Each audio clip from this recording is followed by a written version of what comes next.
पृथ्वी आज जैसी दिखती है सदियों पहले ऐसी नहीं थी। जीवन और हरियाली से भरी ये धरती एक समय पहले बर्फ का एक बेजान गोला थी। यहाँ हर तरफ सिर्फ बर्फ ही बर्फ थी। ऐसी कौन सी वजह थी जिसने जीवन से भरे इस नीले गोले को बर्फ का बंजर रेगिस्तान बना दिया था? लेकिन क्या फिर से हमारा खूबसूरत ग्रह एक बंजर रेगिस्तान में बदल जाएगा? आइस एज आज पर एक ऐसा टाइम था जब यूरोप, एशिया और अमेरिका के कई इलाकों में भारी बर्फ छा गई थी। यहाँ तक कि गर्मियों में भी यहाँ बर्फ पिघलती नहीं थी। तब तमाम जीव जंतु खत्म हो गए थे, पूरा फसल चक्र और मौसम बदल गया था। लेकिन परेशानी की बात यह है कि एक बार फिर आइस एज लौटने के संकेत मिल रहे हैं। अगर ऐसा हुआ तो फसल से लेकर सब कुछ बदल जाएगा। अर्थ पर आखिरी बार आइस एज करीब 20 करोड़ साल पहले आया था। लेकिन अब वैज्ञानिकों का अनुमान है कि ऐसे हालात बन रहे हैं कि बहुत जल्द आइस एज की शुरुआत हो सकती है। अगर ऐसा हुआ तो ओशन में कई जगह पानी जम जाएगा, बहुत से इलाके बर्फ की चादर में लिपट जाएंगे। अगर हम कहें कि कई इलाके अंटार्कटिका बन जाएंगे तो गलत नहीं होगा।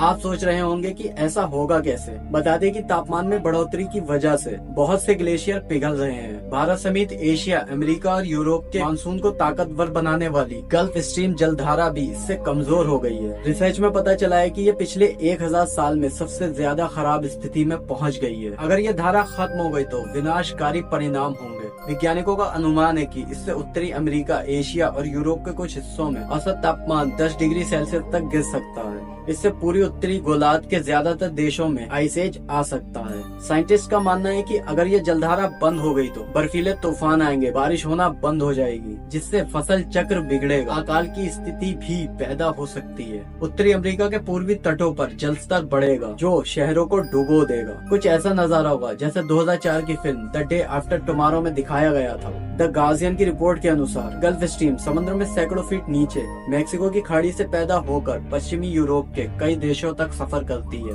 ये एक ऐसी विशालकाय नदी है जो आंखों से नजर नहीं आती है। वैज्ञानिकों का अनुमान है कि 2025 से 2095 के बीच गल्फ स्ट्रीम पूरी तरह खत्म हो जाएगी। अगर कार्बन उत्सर्जन कम नहीं हुआ तो हो सकता है कि 2050 के पहले ही ऐसी स्थिति आ जाए। आइस एज इससे पहले भी आ सकता है। इसी जलधारा की वजह से ब्रिटेन, फ्रांस, नॉर्वे और डेनमार्क समेत यूरोप के कई बंदरगाह साल भर खुले रहते हैं। अगर ये ढही तो रास्ता बंद हो जाएगा और कारोबार ठप पड़ जाएगा। ये रास्ता 12,000 सालों से भी ज्यादा वक्त से खुला हुआ है।